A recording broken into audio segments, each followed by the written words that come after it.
Voilà, bonjour à vous, bonjour à tous, bienvenue à Chapelle 15. Je suis Sébastien Artero et je suis pasteur. Bonjour, je m'appelle Denis Ridinger, je suis musicien et responsable d'église. Bonjour, Thierry Ostrini, je suis impliqué dans la musique, dans l'écriture, dans la musique, mais on en parlera plus avant. Aujourd'hui, plus spécifiquement, j'ai bien compris. Et justement, aujourd'hui, on va parler de l'écrit à l'oral. C'est ça. Alors aujourd'hui, de l'écrit à l'oral sera le sujet qui va nous intéresser, tout spécialement par rapport au travail que Thierry a réalisé pendant cette longue période de confinement, et on a pensé que c'était intéressant de le questionner, de l'interroger sur comment il a vécu cette période et de voir avec lui aussi comment il a pu apporter quelque chose de très important dans ce temps lorsque nous étions avec nos rendez-vous quotidiens de quart d'heure quotidien. Peut-être que Sébastien, tu peux expliquer ce qu'on a vécu avec Thierry pendant ce temps-là. Avec Thierry, on a vécu des choses, mais sur plusieurs dimensions. Alors, je vais essayer de sélectionner. Tout d'abord, évidemment, et ça, c'est pour tout le public, ceux qui sont venus sur le quart d'heure quotidien, vous avez vu ces prières, à chaque fois des prières écrites auxquelles les gens étaient invités à s'identifier et à pratiquer eux-mêmes. Et là, la partie cachée peut-être de l'iceberg, c'est quand on se retrouvait avant, juste entre nous, avec les personnes de la technique, et qu'on avait des moments de fou rire mémorables pour préparer des choses assez sérieuses, mais dans une ambiance très décontractée. Et c'est un peu ce qu'on essaye aussi de vivre ici. Donc Thierry Ostrini, pour moi, c'est deux choses. Son écriture, son inspiration, et en même temps, quelqu'un qui déconne tout le temps. Pas tout le temps. La preuve, regarde, je suis très sérieux. Et ce qui nous intéresse aujourd'hui, c'est justement cette partie des prières communautaires. Thierry s'était engagé à nous en fournir une par jour, écrite en fonction de la thématique abordée. Voilà, quand je pensais que le confinement n'allait durer que 3 semaines, donc ça s'est prolongé, donc finalement il y en a eu plus. J'ai juste envie d'apporter ce petit éclairage aussi, c'est que finalement Chapelle 15 est aussi un peu le prolongement de ces quarts d'heure quotidiens, en tout cas dans le format, c'est-à-dire qu'on parle de 15 minutes, donc on va essayer déjà de se discipliner pour les tenir aujourd'hui. Donc voilà, je t'ai interrompu, mais c'est une précision utile. Simplement, ce qui serait vraiment intéressant pour nous, c'est de voir avec toi, Thierry, voir le processus qu'il y a autour de l'écriture, et notamment chez toi. Et je souhaiterais te poser cette première question, finalement. Qu'est-ce que c'est l'écriture ? L'écriture, c'est, je dirais, d'abord une manière de mettre sur papier quelque chose qu'on a dans la tête. C'est-à-dire, et ce qu'on a dans la tête vient aussi de ce qu'on lit. Et souvent, en tout cas pour un croyant, ce qu'on lit vient de la parole écrite qui est préexistante à l'écriture. Donc, dans le cadre, par exemple, de ce mandat que j'avais pour le quart d'heure quotidien, enfin, oui, c'est ça, pour le quart d'heure quotidien, il y avait une prière qui devait être en adéquation aussi avec, donc spécifiquement par rapport au quart d'heure quotidien, la prédication qui était amenée. Donc, j'avais une thématique. Et Sébastien l'a dit, il y avait aussi ce qui se passait en coulisses, c'est-à-dire que l'atmosphère générée par nos discussions, les débats qu'on a hors antenne, entre guillemets. Donc, ça finit par faire un espèce de mélange, et j'avais notamment une référence biblique en général assez précise sur ce qui allait être partagé. Donc, je partais de là, c'est-à-dire que je pars de l'écrit, et après, j'appelle ça un peu l'alambic, c'est-à-dire qu'il y a quelque chose qui fonctionne à l'intérieur, et à un moment donné, ça se couche sur papier. Il y a des ratures, il y a des essais, en fait, ça se modèle au fur et à mesure. Donc, c'est des mots à partir d'autres mots, et puis le cerveau et surtout le cœur fait son travail pour que de l'abondance du cœur, la bouche parle. Oui, et Thierry, dis-moi, est-ce que l'écriture est un acte créationnel ? Oui, je dirais même quand c'est pas sous une forme artistique, le simple fait de parler, quelqu'un m'a dit un jour que c'est, même au niveau de ce qui se passe au niveau du cerveau, parler, c'est agir. Et donc, lorsqu'on agit, il y a forcément une partie de création, puisque nous sommes créés à l'image de Dieu qui est le créateur. Donc il y a quelque chose de fondamentalement spirituel et de fondamentalement artistique, ce serait pas le bon mot, mais c'est une manière de sublimer quelque chose en articulant. On est déjà spécifique dans le fait de s'exprimer d'une façon plutôt que d'une autre. On est tous différents dans ce qu'on exprime, dans le choix des mots qu'on utilise. Donc, il y a une partie créative, plus que artistique, je dirais. Il y a juste peut-être une remarque ou un rebond. C'est assez intéressant, Thierry, quand tu dis que quand on parle, on agit. C'est ça que tu as dit. Parce que dans notre héritage peut-être grec, philosophique, et là encore, je pense à ceux qui, dans notre communauté, sont bien plus avancés que moi sur ce thème. Dans notre culture, on sépare parfois de la parole de l'action, comme si la parole était quelque chose qui était abstrait ou qui pouvait le rester, alors que dans d'autres cultures non occidentales, la parole est liée directement à l'action. Et apparemment, de ce que j'en sais, notamment dans la culture de la Bible, qui est la culture hébraïque. Donc, je trouve ça intéressant que tu relèves ça, parce que déjà, je vois dans ce que tu dis que ta culture d'écriture est orienté et rattaché quand même à une culture biblique. Tout à fait.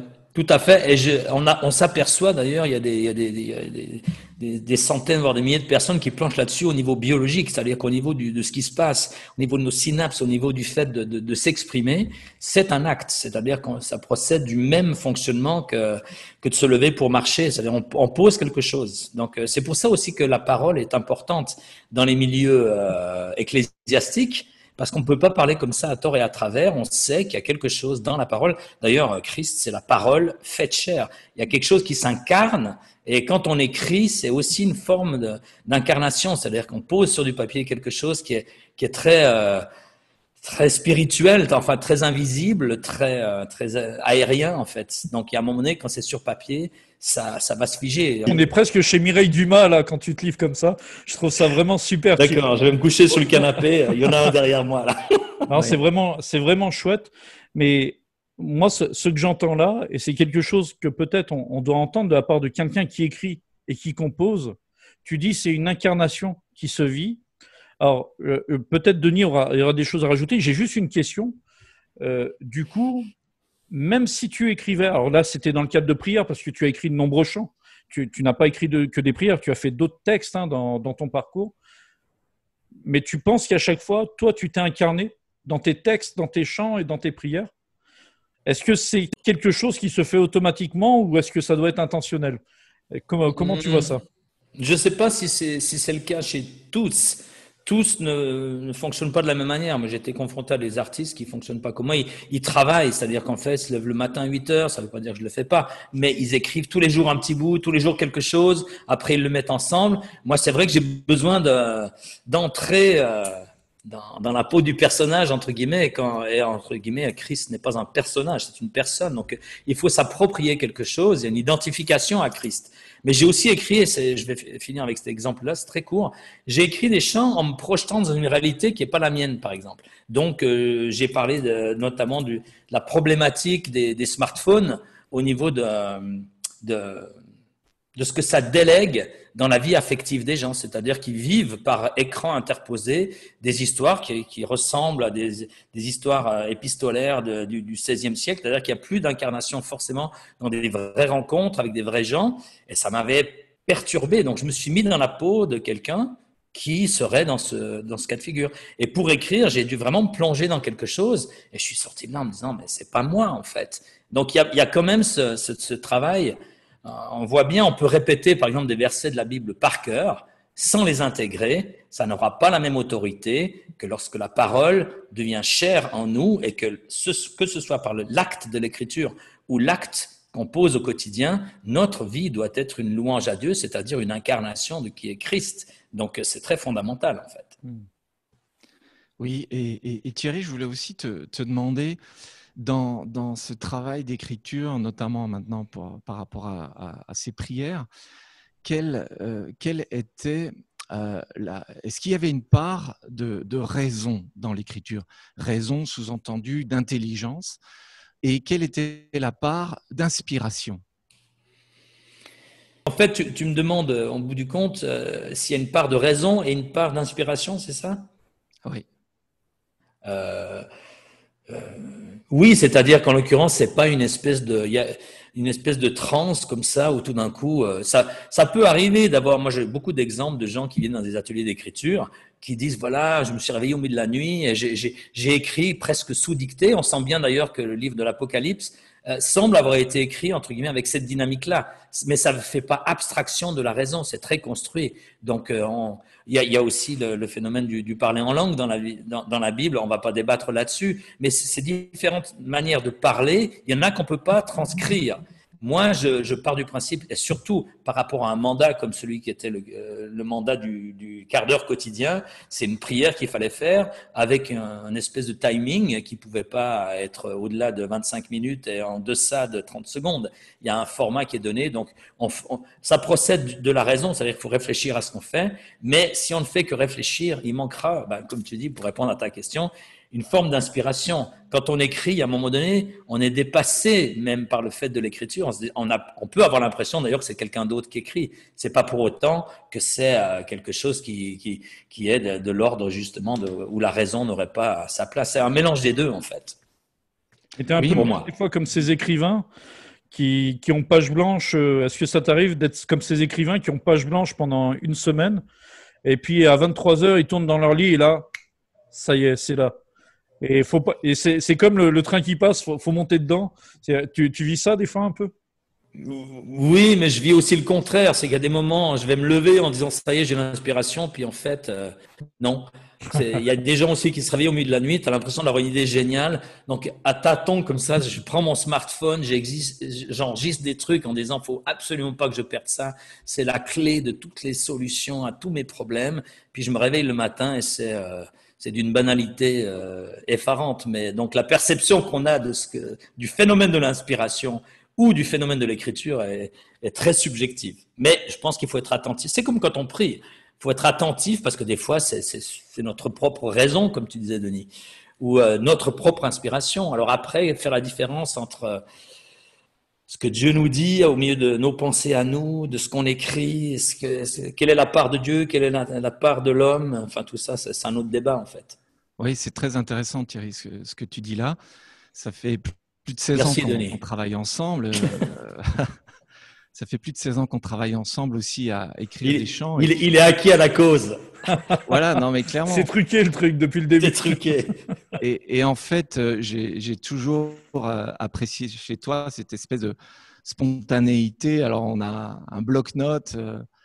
Quand tu viens à la maison, j'ai un bloc-notes réservé pour ça que tu prends et puis tu griffonnes des mots, ça fuse dans tous les sens, des concepts. On a passé quelques heures à travailler ensemble. Ouais, encore une fois, tout le monde ne fonctionne pas comme moi. Hein. C'est pas forcément une référence.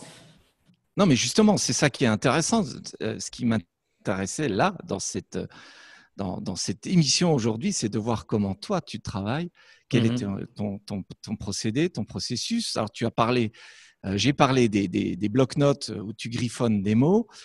Tu utilises aussi ton smartphone comme support pour enregistrer. Tu as d'autres moyens encore comme piste? Le smartphone a pris le pas. Je m'en voulais à une époque. Je me disais ça a un côté moins artisanal. Avant, j'écrivais mes chants sur des textes, sur du papier. Lapsus révélateur. J'écris mes chants sur des textes, ce qui est vrai aussi. Mais pour les prières, c'est la même chose. J'aurais utilisé il y a quelques années, j'avais un 4 couleurs Bic, ou je sais pas si on peut faire de la pub, un 4 couleurs. Et puis j'écris en noir lorsque c'est justement à l'état d'ébauche. Je mets du rouge quand j'avance un peu dans la composition. Après, je mets du vert quand ça devient plus précis. Et quand c'est écrit en bleu, c'est terminé. Mais je fais plus ça parce que j'utilise mon smartphone pour enregistrer des idées audio.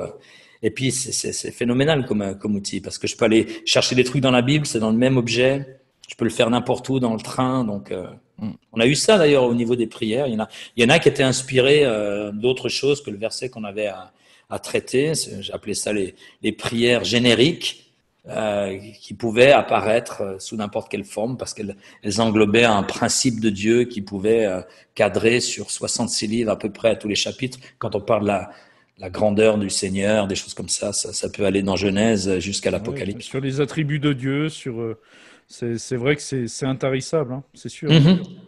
Et je vous propose écouter justement une prière que Thierry avait présentée lors d'une de nos émissions.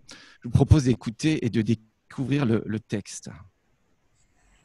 Oui, bonjour à tous. Alors sans transition, je vous propose de prier ensemble, comme chaque dimanche, avec la prière qui s'affiche maintenant et que vous pouvez lire avec moi, et je dirais même parler, prier avec moi.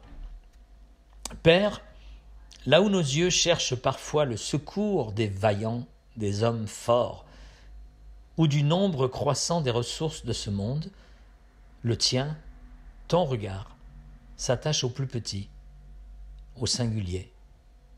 Tu n'es sourd à aucun de nos cris. Tu te tiens toujours à proximité de nos errances et de nos égarements. Tu nous sais en danger, te voilà. Esseulé, te voici. Merci d'être à la fois le berger et le compagnon de ton peuple. Tu es roi et pourtant serviteur.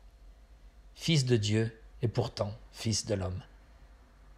Merci de nous rejoindre et merci d'élever notre condition jusqu'à toi. Nous t'appartenons au siècle des siècles. Amen. Voilà un exemple, Thierry, d'une prière que tu as écrite. Et ce qui m'intéresserait encore, pour parler encore un peu sur le plan stylistique, on remarque des ponctuations très marquées et on remarque aussi des majuscules qui sont un peu éparpillées dans le texte. Tu peux nous en dire plus ? Oui, il y a des choses que je remarque pas moi-même, c'est les gens qui font le commentaire au fur et à mesure des semaines, des mois, des années qui passent en disant tiens, c'est marrant, t'écris comme ça. Parce que justement, quand j'écris, je réfléchis pas trop. Par contre, je sais que quand il y a des choses qui concernent Dieu, je n'arrive pas à le mettre en minuscule. C'est-à-dire que ça a quelque chose qui est lié à une personne qui a une grandeur qui va au-dessus de tout et j'arrive pas à mettre des T minuscules pour ta présence. C'est forcément presque une croix. Il y a aussi un aspect graphique dans ce que j'écris. Je pense que c'est lié à, encore une fois, une forme de personnalité. Et c'est pas toujours cohérent au niveau grammatical, mais même si je dois respecter une forme de grammaire, je vais pas pouvoir. Il va falloir que, quitte à ce que ce soit corrigé par quelqu'un d'autre, je peux pas le faire moi, je délègue ça à quelqu'un. Je voulais juste aussi rebondir sur ce qu'on vient d'entendre, c'est que je m'aperçois qu'entre le moment où j'écris et le moment où je lisais ces prières en direct, il y a aussi tout un travail d'interprétation. Il y a une réécriture qui se fait parce que je redécouvre le texte. Et même en l'écoutant, je l'écoute plus de la même manière que la manière avec laquelle je l'ai dite et la manière avec laquelle je l'ai écrite, quoi. Moi, je trouve vraiment inspirant ce que tu dis parce que moi, pour la prédication, je réfléchis à ce que tu es en train de dire. C'est vrai qu'il y a à la fois cette inspiration qui est nécessaire. On lit les Écritures, on doit les interpréter. Et je me rends compte que dans ton travail aussi de compositeur, d'artiste, tu fais de la création, mais ce n'est pas de la création ex nihilo. Parce que la parole vient de Dieu. Il n'y avait rien avant. Ex nihilo. Ex nihilo. C'est pas tiré de rien. Ah oui, c'est le petit moment. Oui, on devrait avoir des séquences comme ça, des expressions un peu. Oui, tu continues, je vais parler en grec ou en latin. Mais toi, on fait un peu le contraire d'ailleurs de la civilisation, parce qu'on dit souvent que la civilisation a démarré oralement, et au bout d'un moment, on a mis les choses par écrit. Et je me rends compte que pour les orateurs, les prédicateurs, mais les compositeurs, les artistes, chanteurs que l'Église développe et produit, nous ne partons pas de rien, mais nous partons des Écritures à chaque fois, qui viennent créer quelque chose en nous, et ça donne des créations qui vont inspirer d'autres créations. Moi, je retrouve vraiment ça dans ce que tu parles. Oui, en plus, je veux dire, en gros, je rebondis sur ce que tu dis, les écrits, l'écriture, la parole de Dieu, elle est aussi issue de quelque chose initialement d'oral, parce que c'est Dieu qui parle à travers la bouche de ses prophètes ou à travers les auteurs qui se succèdent dans la Bible. Donc, c'est intéressant de voir qu'il y a d'abord quelque chose au commencement, était la lumière, et il y a des gens qui disent que le son a précédé la lumière au niveau technique. Alors, je ne sais pas où ils sont allés chercher ça, mais ça commence par la parole de Dieu. Et la parole de Dieu est d'abord orale. Et elle devient écrite. Alors, on a évidemment les tables de la loi avec Moïse, où on se dit, voilà, c'est au niveau d'une incarnation, c'est carrément gravé dans la pierre, ça vient du ciel, il se passe tout un phénomène physique. Je pense que l'écriture, c'est quelque chose comme ça. Mais après, si l'écriture reste au niveau de l'écrit, que personne ne la lit, que personne ne la parle, c'est une pierre morte, c'est-à-dire qu'elle doit revivre par le discours, l'appropriation que le corps du Christ en fait pour la parole de Dieu, mais il y a quelque chose qui doit s'incarner. Personne n'écrit rien. Les gens pensent parfois que les artistes, ils ont un ego surdimensionné, ils veulent être sur scène pour chanter leurs chansons. Mais il faut voir ce qui se passe quand on écrit. On n'écrit jamais sans se dire qu'à un moment donné, on va le chanter ou quelqu'un d'autre va le chanter. Si on écrit puis qu'on met ça dans le tiroir, j'ai malheureusement plein de chants qui sont dans cette situation, c'est une lettre morte. Elle doit être réappropriée. Et la scène, par exemple, ou la prédication, ou les prières du quart d'heure quotidien, c'est exprimer quelque chose qui est venu de l'oral de toute façon. C'est Dieu qui a tout commencé. Au commencement était la parole, ça veut dire que d'une manière ou d'une autre, même si ça se dépose par écrit, c'est là pour être réapproprié. L'esprit et l'épouse disent viens, à un moment donné, c'est la fin du bouquin. Il y a deux paroles qui sont exprimées oralement, c'est l'esprit et le corps du Christ. C'est concret, quoi. Et quand ces deux choses viennent en une seule exclamation, alors that's it, comme je dis souvent. C'est le phénomène. Ok. Une question pour Sébastien. Dans la Bible, il y a un livre entièrement consacré à des prières qui ont été écrits par des psalmistes. Est-ce que tu penses qu'on peut dire qu'aujourd'hui, Thierry a écrit des psaumes? Les psaumes. Alors, je vais faire comme les politiques, vous savez, ils font une longue introduction et tout. Non, pour ne pas répondre. Toujours. Les psaumes, juste pour quand même rappeler, peut-être pour des gens qui ne sont pas habitués, malgré tout, de la Bible, le terme psaume n'est pas un terme uniquement chrétien. Il n'est pas uniquement dans la Bible, parce que même les musulmans utilisent cette expression. On l'utilise dans des tas d'autres contextes. Mais je veux juste poser les choses sur deux axes très rapides. La Bible est complète. Si on dit qu'on a écrit des psaumes, ce n'est pas dans le sens d'avoir rajouté quelque chose à la Bible, puisque la parole de Dieu a été scellée une fois pour toutes. On ne peut rien rajouter à cette parole. Mais maintenant, pour répondre à la question que Denis pose, est-ce que Thierry a écrit des psaumes? Moi, je dis oui. Les psaumes, ce sont des textes qui mettent en valeur la théologie, la personne de Dieu, ses attributs, mais également les émotions des hommes et leur situation, mais sous le regard de Dieu ou avec une approche biblique et sous forme de textes poétiques ou de chants. Et dans ce sens-là, moi, je suis très fier que dans notre communauté, nous ayons quelqu'un comme Thierry Ostrini qui a écrit des psaumes. Ben dis donc. Le moment émotion. Oui, c'est ça. N'en jetez plus, la cour est pleine.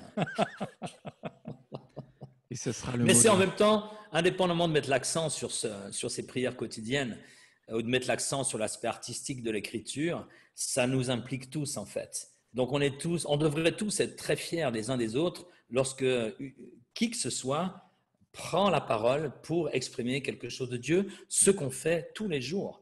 Donc, sans être obsédé par le fait qu'on doit être rigoureusement théologique dans le fait de dire bonjour à son voisin quand il passe en promenant son chien, il y a quand même quelque chose qui est une bénédiction, qui est une incarnation de la personne de Christ qui est la parole. Donc, quand on parle, il se passe quelque chose, surtout quand on est soumis à cette parole-là, qui est une personne, c'est Christ qui est la parole. Les écrits, c'est l'expression de cette parole. Pour moi, c'est une personne vivante, la parole. Et quand on parle, il y a quelque chose. Je prends souvent l'exemple de ces parents qui ont des nouveau-nés, qui les portent avec soin et qui les présentent à tout le monde en disant, regardez, ils en sont fiers. Parce que c'est de la vie issue de la vie. Et la parole, c'est la même chose. Quand on parle, il doit y avoir un plaisir du Père à nous entendre parler parce que c'est dans sa nature profonde. Il y a un plaisir à parler et à parler comme Dieu parle. Parce qu'il n'est pas toujours, moi je ne sais pas votre expérience, mais au niveau de la prière que je fais à Dieu, j'ai des fois le sentiment qu'il me répond. Ça peut être par toutes sortes de propos. C'est pas toujours l'Éternel est mon berger, je ne manquerai de rien. Ça me fait plaisir quand c'est comme ça. Je me dis, ça doit être Dieu puisque c'est biblique. Mais parfois, il me parle avec des trucs qui ne sont pas forcément dans une forme écrite. Et je sais pourtant que c'est l'esprit qui vient témoigner de sa personne en moi. Mais comment chacun fait pour se dépatouiller au milieu de ça? Voilà, tout ça pour dire que ce n'est pas l'apanage des chantres ou des chantres aussi, ça fait un peu médiéval comme mot, les bardes pendant qu'on y est. Donc les auteurs, compositeurs, oui c'est ça, tout le monde fait Troubadour. Ça. Troubadour, merci. Oui, c'est un mot qui va bien pour Thierry, je trouve, moi, un troubadour. Ouais, vas-y, continue comme Avec ça. le chapeau qui passe au public. Là. Tu sais que j'ai fait ça quand j'avais 5-6 ans. Hein. Je pense que c'est le début de tout. J'étais à un mariage. C'était pas le mien, évidemment, j'avais 5-6 ans.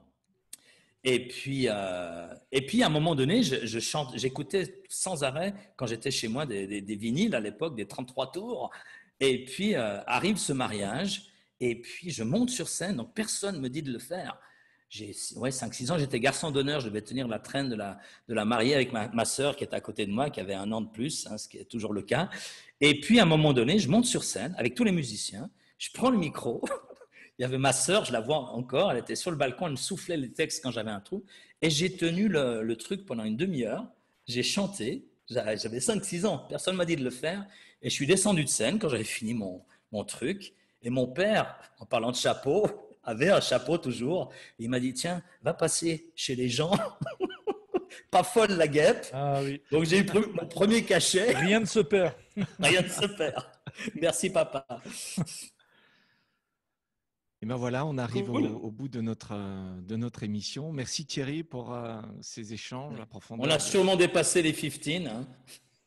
C'est double 15 là. Ouais, c'est ça. Générique.